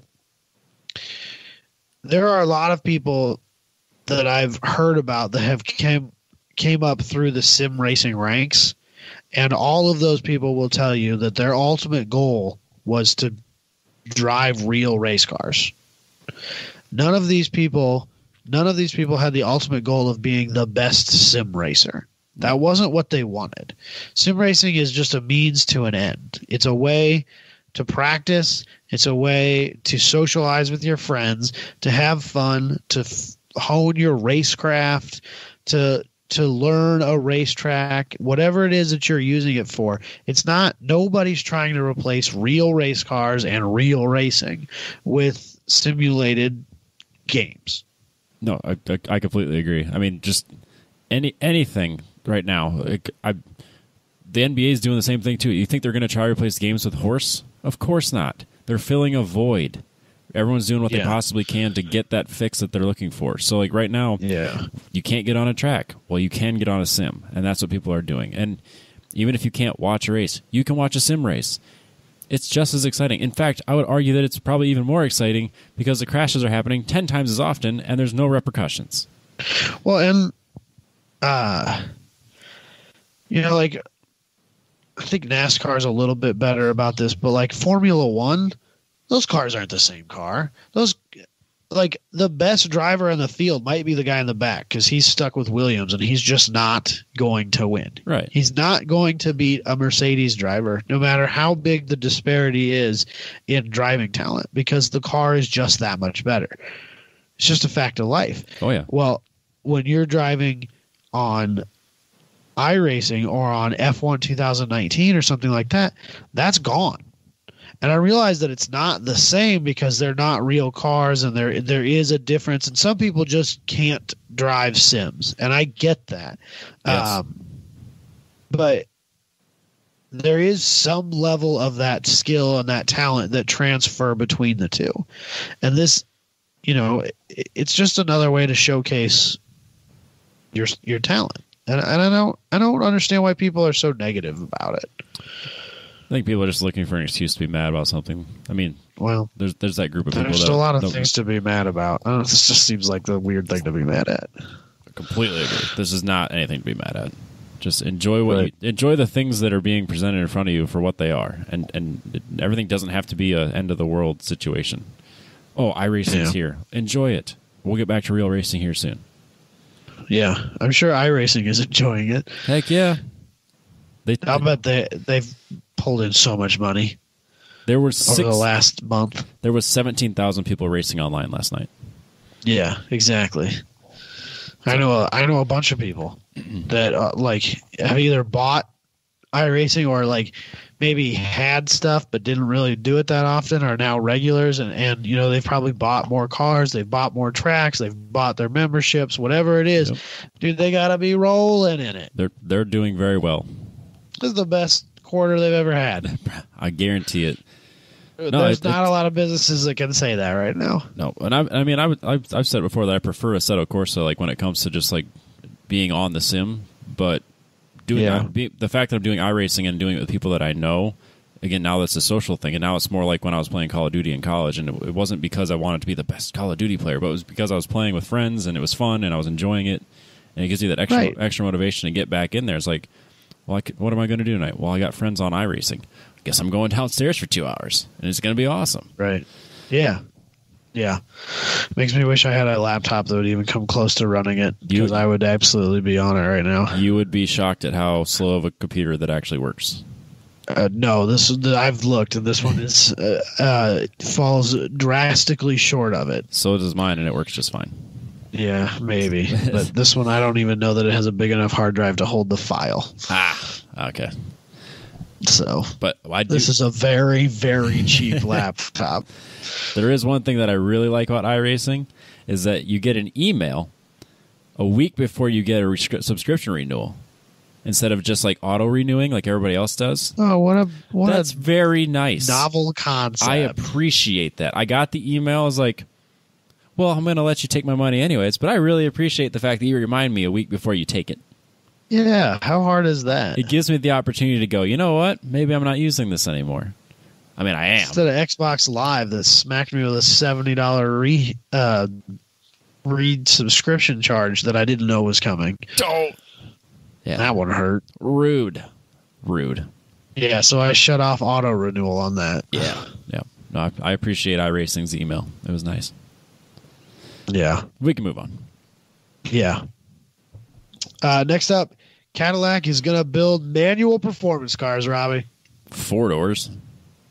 They're 4 doors, but they're manuals, Robbie. We don't get manuals anymore. I know, and I love that. You know what I love most about this? So their new cars, the CT4 and CT5V, the V is going to have the name Blackwing behind it. Yes. And I don't know why, but I love it. It's cool. And I like the... I really like the name. I don't know what it is about it, but there's just something about it. It's kind of like an attitude for some reason. It just kind of seems edgy. Is that like a really lame thing to say? Blackwing. No, I don't know. It sounds like some sort of like James Bond thing. I was thinking more like Marvel Comics, but yeah. It's yeah, that works too. It's the superhero Cadillac with the awesome wrap. I'm a James Bond guy than a Marvel Comics guy, though. So, but I don't know, man. I just really like it. It's a cool sounding thing. Yes, and I'm all about the fact that they're going to build manuals.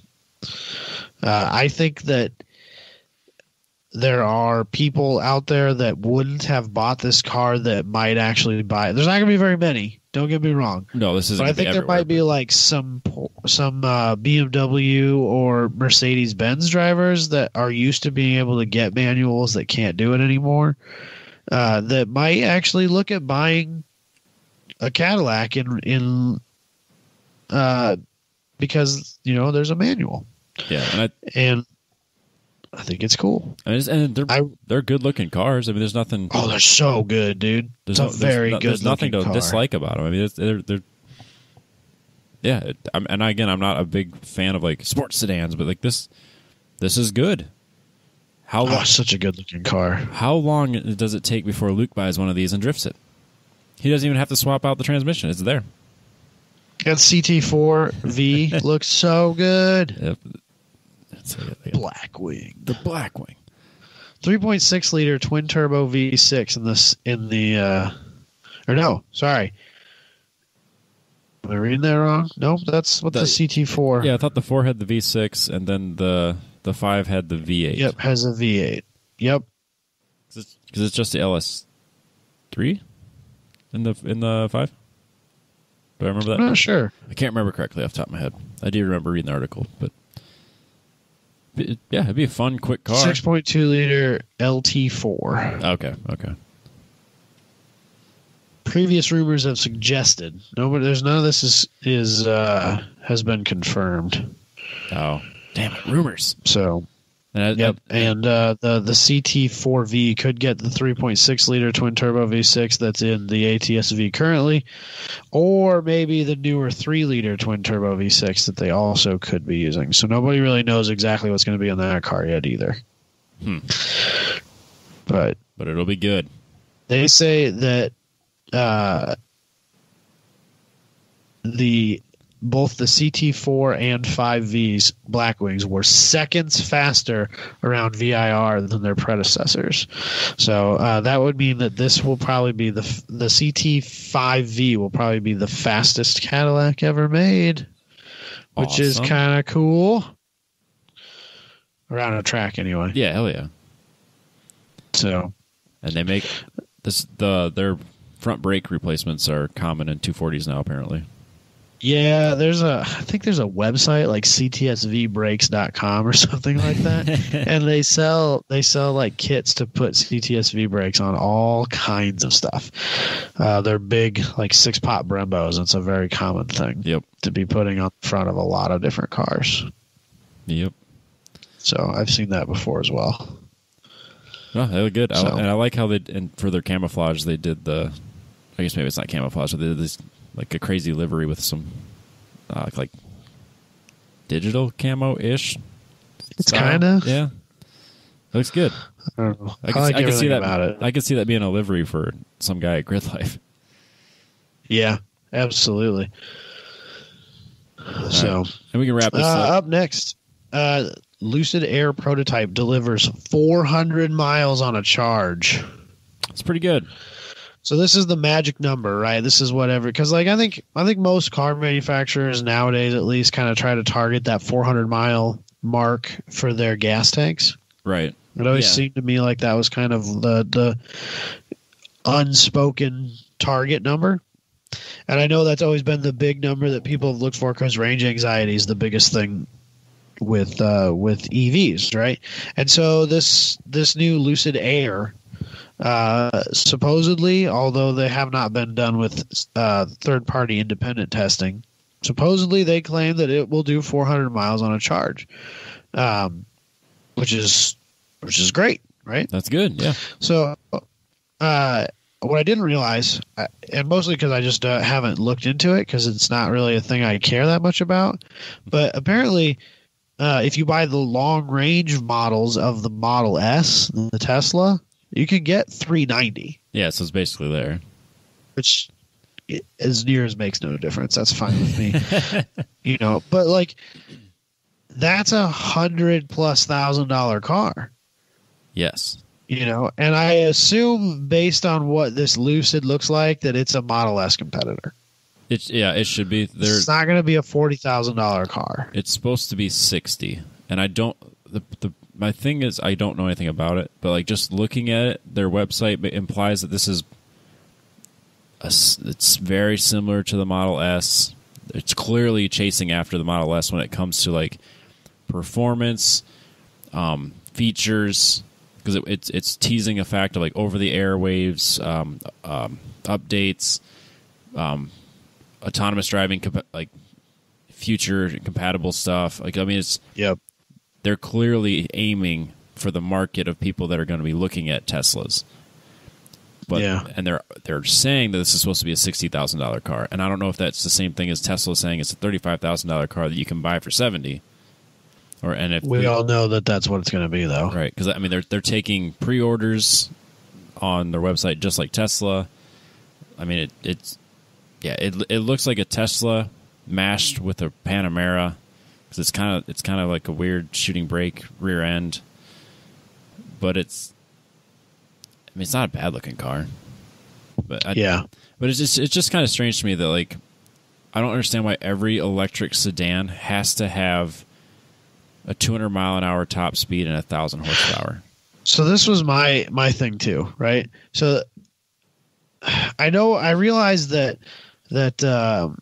electric and internal combustion do not work the same. Correct. They're not. They're totally different. But so on top of the 400-mile range that this Lucid car has, it also has a 0 to 60 time around 2.5 seconds and a top speed over 200 miles an hour.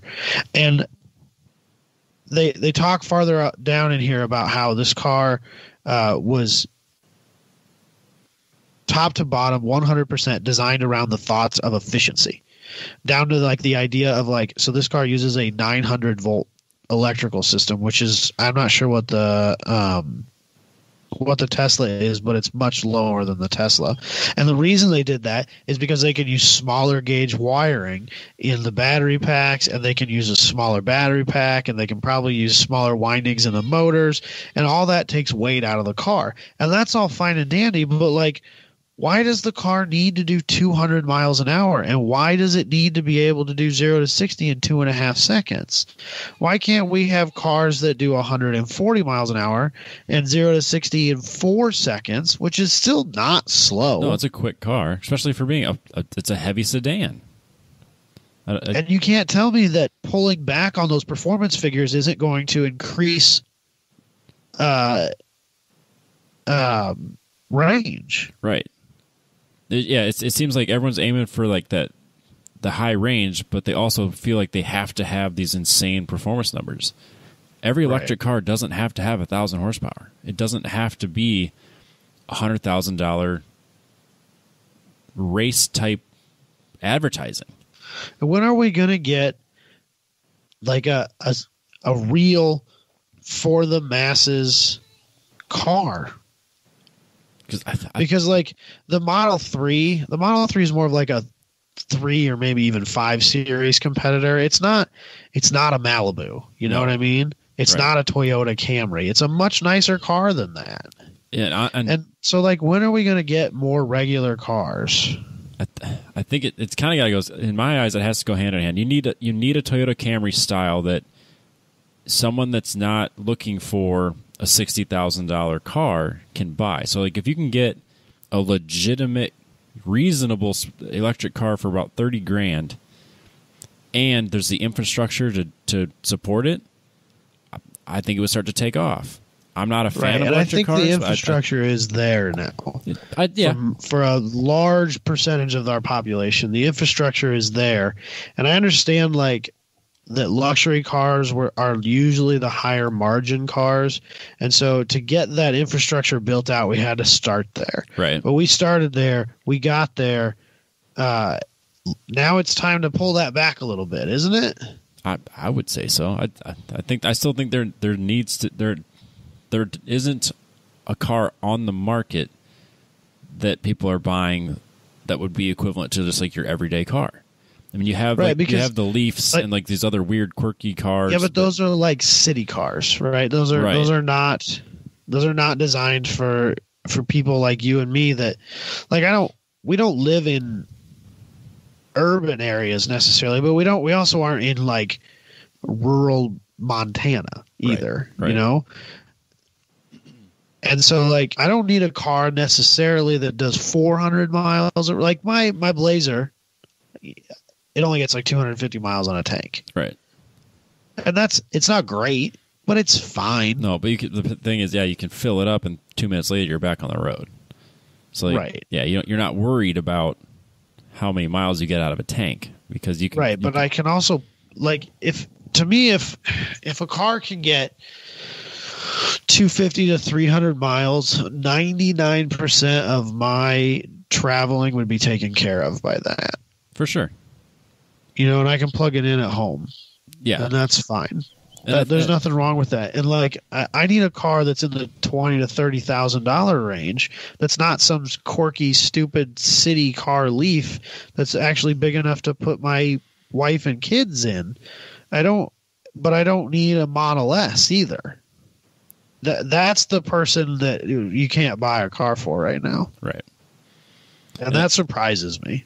And it's got, thinking as like, let's say the marketing guy or the people that are designing these cars, it's got to be kind of infuriating to look at it and go, 98% of you people that would buy this, the range really doesn't matter because you're going to charge it at home every fucking night. Yeah, but there's also a lot of people that like, you know, like, and you know, like even you that are, the argument could be made that like for 98% of the trips that you make, you don't need a truck. Agreed. You know what I mean? Like, I'm not trying to be a dick to you. No, you're like not. That, unfortunately, there's a lot of people that plan Well, I mean, not necessarily unfortunately, but realistically, there's a lot of people that plan for the very small percentage of time where they need something else, and they buy something they don't need because of that small percentage of time. Yeah. And right or wrong, that's the reality. Yep. And It's that's why the daily driver is the ultimate compromise. You buy it for what you need it for at certain times of the year. So yeah, no, like if I could, like if I had a Ford Fiesta to drive every day, I would drive it every day and then drive the truck when I needed the truck. right. But because it's like, well, I can't really buy another. I mean, as I said, as I just finished the Z, but I probably shouldn't buy another car just to drive to and from work. So No, you buy and I one get car. where you're coming from with that, and I get, I think you probably are a little bit of an outlier as compared to a lot of people, because you more than you probably use your truck as a truck, even 20 times a year. Oh God, yeah. Which is probably way more than a lot of people who own trucks, and that's kind of weird, but it's probably true. And if I didn't live like on the acreage that I do and didn't have like the things that I used it for, yeah, I mean I do use I mean I use it often ish, right? but no, I mean but yeah, realistically it doesn't make sense to drive as a daily driver, and I totally understand that. It's the ultimate compromise. I compromise the fact that it's inconvenient size-wise and inconvenient gas mileage-wise for the times when I need it to pull the trailer, for the times that I need lumber to redo my deck, for when I need to carry an entire truckload of logs off my property. So, I mean, it's just one of those things, like, you got to make that compromise, and a lot of people can only get one car. So I guess... Well, so to me, people... Like people who don't have any interest in buying a truck, but they're like, well, I need a car that can get to 400 miles range because 2 times a year I load my wife and kids up into my car and I drive to my in-laws' house in wherever because, that's Christmas time and I got to drive there. Rent a fucking car twice a year. It's not that big a deal. To me, that seems like more economical to own a car that could, because that's the thing they sell you on, and whether that's true or not, I don't know. But electric cars are cheaper to own than gas cars. How true that is, I'm not really sure. That's a different argument for a different day. But like, if it's really truly cheaper, buy that electric car, use it 363 days a year, and rent a car for the other 2.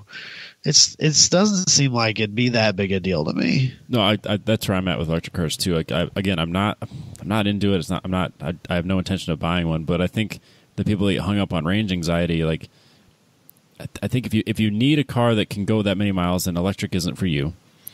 And like, if you truly need it that often, right? Or if you are, right. If you're a traveling sales guy and you put 5,000 miles a week on your car, then you're not going to buy an electric car anyway. No. So yeah, in my eyes, the range doesn't matter as often if you're using it as a commuter 90% of the time, and let's say you do take a trip or you do need it a couple times a year where you are going to travel, and it would be a gigantic pain to use it as the traveling vehicle. Yeah, renting a car is dramatically cheaper than buying another car or buying a car specifically that does that. Yeah, it's like. Because, yeah, I know I went down that path before I bought the truck. I was like, well, I could rent a truck every time I use it. And then I listed out the times I was going to use it. Like, at 50 cents. That doesn't make any sense. You use your truck as a truck enough to not, or to justify not doing it that way. Because they also charge you by the mile. Then when you drive to and from Kentucky, trust me, I've done the math. Yeah. But again, for a car, though, they don't charge. It's $100, unlimited mileage. And you use it, let's just say, a week a year.